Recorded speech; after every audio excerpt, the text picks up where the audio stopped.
শিল্প কারখানার ভারী মেশিনারি চালাতে সাধারণত 6 থেকে 7 PSI গ্যাসের চাপ প্রয়োজন। তবে গাজীপুর নারায়ণগঞ্জের অধিকাংশ কারখানায় গ্যাসের চাপ নেমে এসেছে 1 PSI এর নিচে। এতে চরমভাবে ব্যাহত হচ্ছে উৎপাদন, যার প্রভাব পড়ছে ক্রয়াদেশ ও রপ্তানিতেও। এমন বাস্তবতায় দেশের অর্থনীতিকে বাঁচাতে অগ্রাধিকার ভিত্তিতে শিল্পে নিরবিচ্ছিন্ন গ্যাস সরবরাহের দাবি জানিয়েছেন শিল্প উদ্যোক্তারা।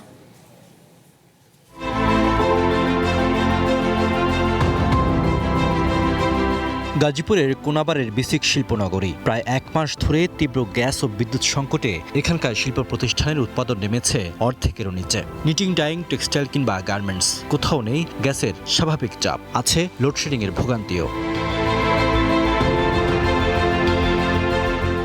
বিসিক শিল্পনগরীর বাইরে এর আশপাশের এলাকার কারখানাগুলোরও একই চিত্র।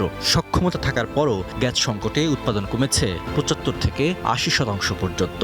যে কারখানায় দিনে 20 থেকে 25 টন কাপড় ডাইং করা যেত, তা এখন নেমে এসেছে 5 থেকে 6 টনে। আজ থেকে 1 বছর আগেও গাজীপুরের এই ডাইং ফ্যাক্টরিটিতে গ্যাসের চাপ ছিল 3 থেকে 5 PSI, কিন্তু বর্তমানে সেটি নেমে এসেছে 1-এর ঘরে। ফলে সক্ষমতা থাকার পরেও প্রতিষ্ঠানটি উৎপাদন করতে পারছে মাত্র 20%। প্রতিষ্ঠানগুলোর দাবি পর্যাপ্ত ক্রয়াদেশ আছে, কিন্তু গ্যাসের চাপ নেই। অথচ মাথার উপর বিদেশি বায়ার বা ক্রেতা প্রতিষ্ঠানকে সময় মতো পণ্য সরবরাহের চাপ। এমন বাস্তবতায় মেশিনের চাকা না ঘুরলেও মাস শেষে গুনতে হচ্ছে শ্রমিকের বেতন বোনাস। সব মিলিয়ে হিমশিম খাচ্ছেন শিল্প মালিকরা। একদিকে আমাদের গ্যাসের জন্য পড়াশোনা হচ্ছে না, আরেকদিকে নতুন করে লোডশেডিংয়ের ব্যাপক প্রভাব দেখা দিচ্ছে। দিনে প্রায় 10 থেকে 12 ঘন্টা আমাদের আসলে লোডশেডিং থাকে, জন্য আমাদের লক্ষ লক্ষ টাকার ডিজেল খরচ করে ফ্যাক্টরি চালায় রাখা হচ্ছে। এই অবস্থা চলতে থাকলে মিল কারখানাগুলো চালানো দুষ্কর হবে। আমরা দেনাগ্রস্ত হব, ব্যাংক ডিফল্টার হয়ে যাব। সংকটের চিত্র দেখতে এবার নারায়ণগঞ্জের রূপগঞ্জে চ্যানেল ওয়ান টিম, যেখানে সংকট আরও তীব্র। উৎপাদন সচল রাখার মতো পর্যাপ্ত গ্যাসের চাপ নেই স্পিনিং মিল সহ বিভিন্ন কারখানায়। ফলে কাজ না থাকায় অলস সময় কাটাতে দেখা গেছে শ্রমিকদের। নগদ নিয়ে এলো হার না মানা হার অফার।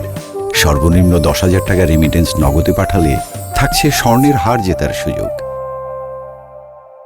যেখানে আমাদের ক্যাপাসিটি 70 টন, কিন্তু আমরা প্রোডাকশন দিতে পারতেছি 40 টন, 42 টন, 45 টন, প্রায় অর্ধেক। পরিমাপক যন্ত্রে দেখা যায় গ্যাসের সরবরাহ নেমে এসেছে 1 PSI নিচে, যা দিয়ে উৎপাদন প্রায় অসম্ভব, দাবি ব্যবসায়ীদের। আমাদের প্রোডাকশন 50%-এর নিচে নেমে গেছে এবং বায়ারদের প্রত্যেকটা বায়ারের একটা শিপমেন্ট শিডিউল থাকে, ডেট থাকে, ওই ডেটটা আমরা মিট করতে পারতেছি না। এদিকে মহেশখালীতে এক্সিলারেট এনার্জি পরিচালিত এলএনজি টার্মিনালটি পুনরায় গ্যাস সরবরাহ শুরু করেছে। সামিট সহ এই 2 টার্মিনাল থেকে বর্তমানে প্রায় 700 মিলিয়ন ঘনফুট গ্যাস সরবরাহ হচ্ছে। এর মধ্যে সামিট সরবরাহ করছে 580 মিলিয়ন ঘনফুট। অভ্যন্তরীণ প্রাকৃতিক গ্যাস সহ সরবরাহ হচ্ছে প্রায় 2300 মিলিয়ন ঘনফুট, যার সুষ্ঠু বন্টন চান শিল্প উদ্যোক্তারা। শিল্পক্ষেত্রে যদি আমরা 1500-1600 MMCFD গ্যাস মিনিমাম না পায়, তাহলে কিন্তু আমাদের শিল্প ঠিক থাকে না।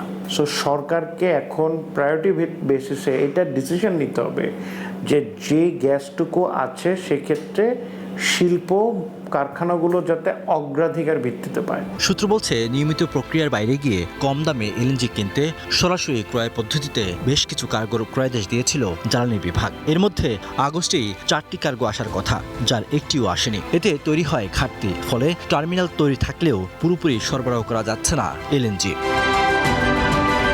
Riyad Sumon, One News, Dhaka.